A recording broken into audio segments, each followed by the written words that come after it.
Hey guys, and welcome on back to the bombs. I know the the leaves are gone. The leaves are gone again. They're proving to be more difficult than I imagined at first, but I'm gonna get into that here real soon. With that said, I did decide to work on some minor set dressing of the environment. Let's actually, oh, whoops, I'm not in that mode. Let's change the lighting so that things are more viewable. Let's do with some almost noon type light. Let's go with that. Let's build lighting. Let's build that lighting up. Okay, so while that's going, I did some set dressing here in the map to create a arena type look to what I want for the player to experience, but still running into some issues with that.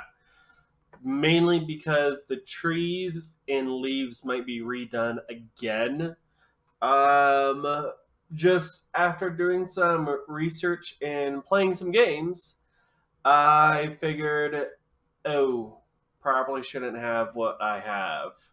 So I was playing Fallout 76, and I was just wandering around. And while I was wandering, I was thinking, how am I going to redo these trees? What am I going to do? Should I go back to this? Should I go back to that? And stupid me realized, oh, I'm walking through Fallout 76, a game that has some fairly realistic looking graphics, and I'm right in the middle of a fucking forest. So I thought, well, why don't I just look at the stupid trees in front of me and there, now I'm good. And so that's what I ended up having to do. I ended up wandering around, staring at the trees, and ended up wandering into a high level territory, and I just got smacked by a giant dog lizard thing. I don't know. It's Fallout. Weird animals. But while doing that, I figured out okay, so looks like their trees have a high polygon count. Looks like they're doing the planes of leaves, and they have some very basic textures just for the leaves. And I was like, well, darn, okay, I guess I gotta do that now. So I gotta go back, research some more on how Blender can make that same effect and make those trees again because these trees aren't working out visually. They look good visually. Visually, I'm down for these trees, but it's just there's a lot more other things that I can do to improve these trees' textures and to make a more visually appealing kind of game. The textures I think are fine, but I think the 3D models I can make a more interesting 3D model with interesting leaves attached to it that'll create a more visually striking model for the game because everything else looks perfect, looks exactly what I need, but I keep on looking at my trees and I keep on thinking I'm not happy with my trees. And so we're going to fix that again, and we'll still leave ourselves with the leaf texture that I've created and work with that, but we've got to create something completely different to create these trees and the leaves on the trees and all sorts of things. So that'll be coming in another video about trees. I know I do a lot of them, but I'm learning a whole bunch of different little things. So I've got to take my time to find all these bumps in the road because if I find them now, later on when I'm doing a lot more of just laying out trees and models and working more 100% in the Unreal Engine, I'll have made my life 10 times easier. So, rather work hard now so that I can work easier later. And also, with set dressing, there's a fun thing that we can do in Unreal Engine for set dressing. So, most of the times when we are creating a game's environment, we don't want to just take this static mesh and just plop it there and just start doing that over and over.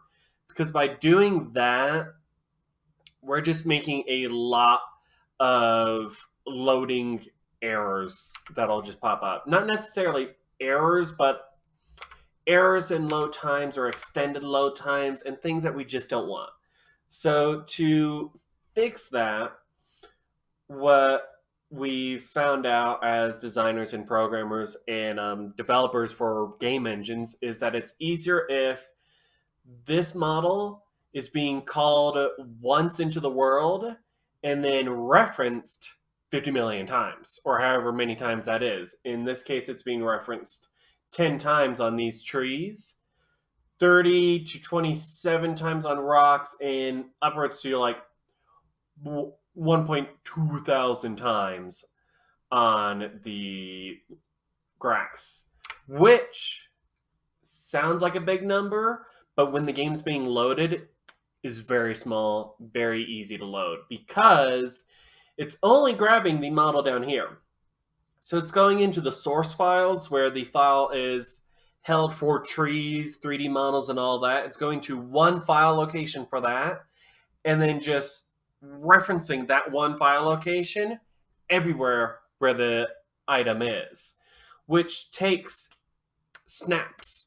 The engine, the game, the disk, however you're running this game, whether it's off of a digital download or it's off of your disk, it's being called just once every time. The game actually sees these 1,000 particles as like less than megabytes, millibytes, even. It's super tiny data. It's nowhere near into gigabytes right now. We're sitting just fine in the call times, and this will get loaded fairly quickly. So that's kind of nice to have so that the game can just see all this, load it on in real quick and easy, and we'll just be running just fine. And this environment is really great so far. Like the trees really do block me off and create the arena that I was hoping for. There's no way for me to get out of this location, which is what I'm wanting. The rocks might be too many. I might limit the amount of rocks that we have in the game just to make it easier for the player to have an actual fight in this location with dogs and wolves and things like that. But overall, this is looking way better than what it once was. And you can even see how with putting down these trees, I can just adjust their positioning here and make sure that our tree isn't awkwardly shooting out of the ground in a weird angle. There we go. Because, trees only grow up. They don't lean over all over the place. Unless you're looking at weird trees that have grown in a weird fashion to get to light, but that's weird evolutionary change that would only happen in, say, a dense forest. Since we're not in the density of the forest all in this area, which isn't seen right now, we'll find more ways to block off that horizon line. But with something like this, it's fine if we're just seeing normal trees that have all been growing straight up. So the other reason why we create instances or foliage types, which is what these are a foliage type instancing, is now I can just go through, select what rocks I'm wanting to place, adjust the densities, the radius and density of the rock placements. I can just start adjusting minor little things and bam, added more rocks. And I can just go through here and just start adding in the rocks, filling in this whole area, which I don't want to do. I actually kind of want to delete some rocks. So I can easily do that by just coming in here. Make sure I just coming on in here, grabbing a rock, getting rid of it, removing it. And even just sometimes I can just maybe adjust the placement of it, get it a little bit out of the way, And I'm good. I have that spacing that I wanted, and it'll look a lot better now.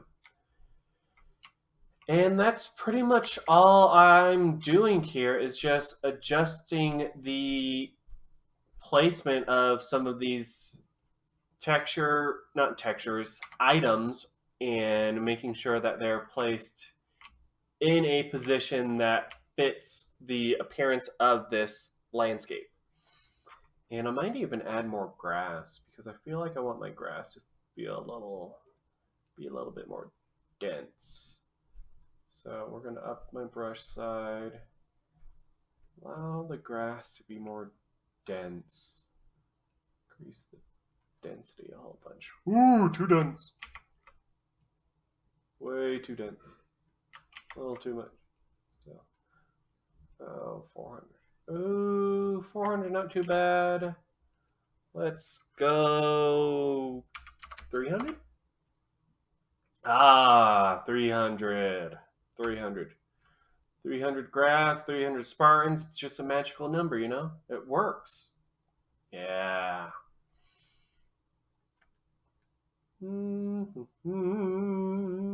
Gross, gross, gross, gross, gross, gross, gross. There we go. Oh, that looks a lot better. Now, I bet when we play, yeah. That looks more like a meadow. Yeah.